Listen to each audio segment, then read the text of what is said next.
B-I-A-S. Clearly this is not the most cinematic image, but that's not the point here. There are a couple of things that I wanted to touch on because this is crucial. I clearly wasn't expecting a lot from this when I started to embark on testing this lens out. I wasn't expecting it to be anything different than my Sigma 24-70 that I've had for the longest time. So this video is really just me questioning myself in this case. The SIRUI 1.3x anamorphic. Have I been wrong or right the whole time? Come with me.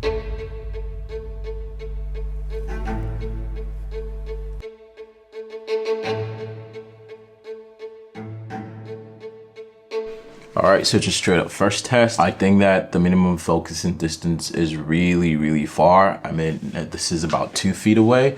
I could barely get anything in focus. This is an f1.8 lens. If I'm gonna have to go back in terms of where I am relative to the camera, this isn't a full frame camera, the Sony a7 IV. I don't really care about the edges because when I bring that into post, I will lose that anyways. I'm about 6 feet away.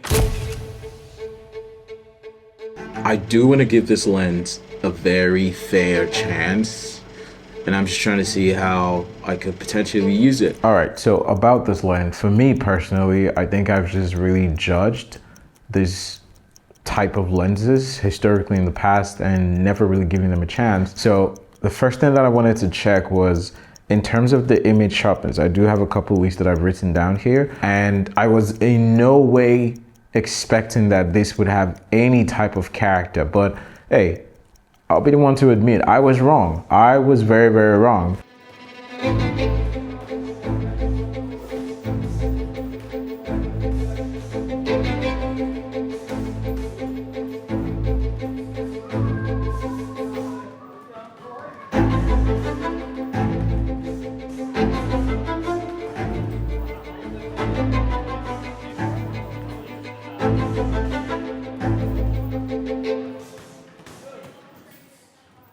One of the other things that I wanted to check as well was how this looked like in terms of the rendition of the skin tones and colors.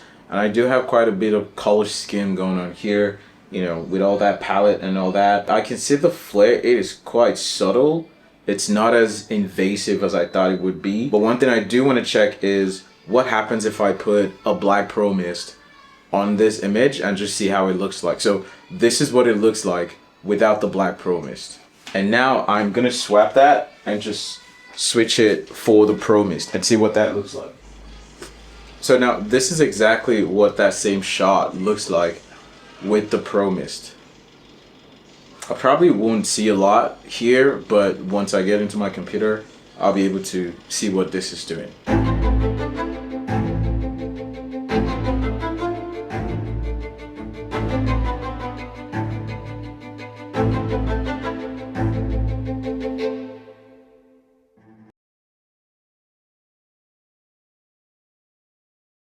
This lens, yes, it is clean. It still definitely isn't anywhere close to my Helios 44 or my Mia 1B or the Blazars or the D0 for that matter. But this lens is a bit different to the clinical sharp 24-70 and your G Masters. It's just like 1% better than those lenses in terms of character. Image wise, I would say that I'm pretty much impressed, and it performed better than I was expecting it to be. So yeah, and considering that this is a 3-year-old lens, I think so, I don't know where they brought it out. Tony said it was 3 years old. I think that this is still relevant in 2024 and 2025.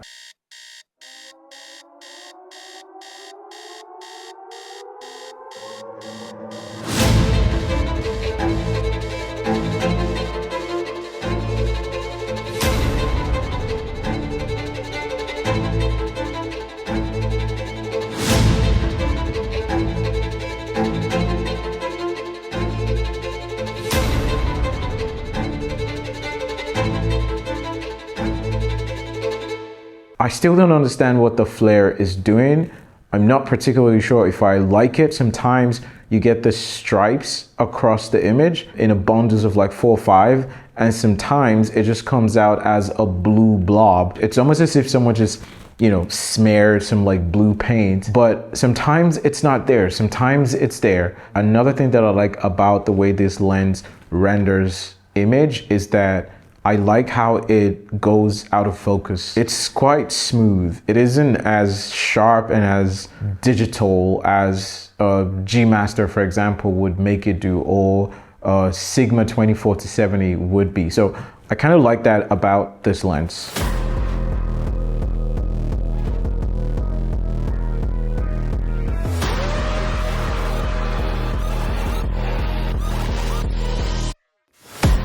In the zone, yeah, we stay ready. Haters always trying to crash, we just stay steady. Keep a real tight squad, yeah, we stay ready. We gon' keep it moving, pushing harder, catch you in a webby. Then we coming for the kill shot, always on the hood. Staying in the pocket, watch them numbers going up. Do this every day, we call that muscle memory. Discipline the key, better back up off of me. Say what you want, but you can't hurt me. Heard a lot of chatter, but it don't concern me. Look into my eyes, you'll see it's for certain. Start the countdown now, open up the curtain, whoa. For the most part, the way that I've used this lens was filming using the Pro Mist. I've just had the Pro Mist on there, I think, to just take away some of the edgy look in terms of the contrast that it has. Like I said, this thing is just 1% incrementally better than your everyday G Master Sigma lens in terms of the image that is coming out of it. So to just give it that extra sauce, if you may, I've just had a 1/8 black Pro Mist on this lens all the time. Another downside that I don't like about this lens is the fact that the aperture ring is so far back.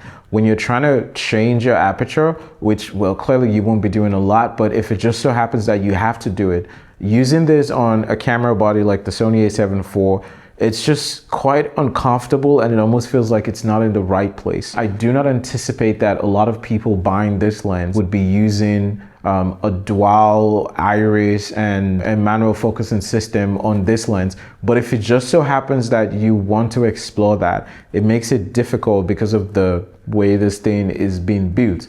Speaking of the build design, I'm not even going to talk about that because I feel like every lens that's come out in the past 5 years has been built extremely well. It does look like if this falls, it's not going to die. It can take a beating. So another thing to note is that if you do point it directly at a light source, you will get this very heavy glow that's just coming across the frame. I don't think that the flares are consistent on this lens. And as you can see in this frame, it looks different. I'm not really sure where to put this. I'm still not sure about the lens flares on this thing. I'm not bashing this lens, and I think that you can see that my point here is, irrespective of this lens, whether it's a $20 lens or a $100,000 lens, at the end of the day, your skill as a creator, as a cinematographer, is still what will drive you to be able to create beautiful and fantastic images. And I've shown you samples of that through this whole video by creating something that would take more intention and would ultimately reflect in the quality of work that you do. So whether this lens is not the Blazars, this is not the Blazar, this is not the DZO,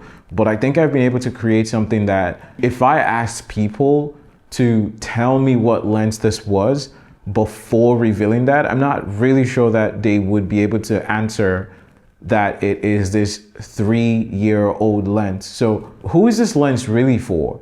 So for people that just need something extra from this, that really just want to take it up a notch, or maybe this is perhaps your best entry into the world of anamorphic. And once again, like, I'll have a full video about that. I feel like if this is your first time coming into the anamorphic world, if you're just starting to explore that phase and you're really trying to just dip your feet in that water, because that is a dirty water. It's deep, it goes deep. I think the 50mm is a bit too tight. So I would probably say go around 35 or 40 if they have. I don't know if there's a wider focal length. The fact that this is a 1.3 times squeeze and that most people are gonna be on a 16:9 sensor ultimately makes this a perfect choice for most people. If you do not have open gate, which a lot of people do not, I'm filming on the A7 IV right now and there's no open gate. A lot of people are going to be using this lens on 16:9 sensor cameras, mirrorless cameras, DSLRs.